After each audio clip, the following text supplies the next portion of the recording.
Jacques Charente, c'est un animal d'un tout autre gabarit dont il est question. Des milliers d'ossements de dinosaures. Ils sont en effet découverts chaque année. Bruno Pilet et Cécile Landais nous font découvrir ce lieu unique, véritable mine d'or pour les paléontologues. Sous cette tente, à plusieurs mètres de profondeur, imaginez une forêt engloutie vieille de 140 millions d'années. On a des morceaux de bois et des branches qui sont en surface de la couche fossilifère, donc apparemment des bois qui ont flotté et qui se sont déposés ici, dans ce petit coin de fouille. Au fond, on est vraiment là au fond de la couche fossilifère, on a des argiles vertes qui nous disent qu'on n'a plus rien. Et juste au-dessus, posé sur le fond, on a des grands morceaux d'os de dinosaures, de sauropodes, des plaques de tortues, de crocodiles. La campagne de fouilles a débuté sur le site dans Jacques Charente.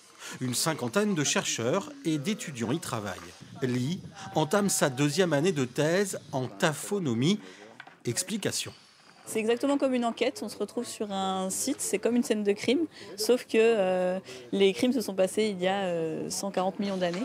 Donc on va relever tout un tas d'indices sur le site. Le premier but, c'est de comprendre comment s'est formé le gisement, comment les animaux sont morts, etc. Et à partir de ces informations-là, on peut reconstituer l'écosystème qu'il y avait à l'époque.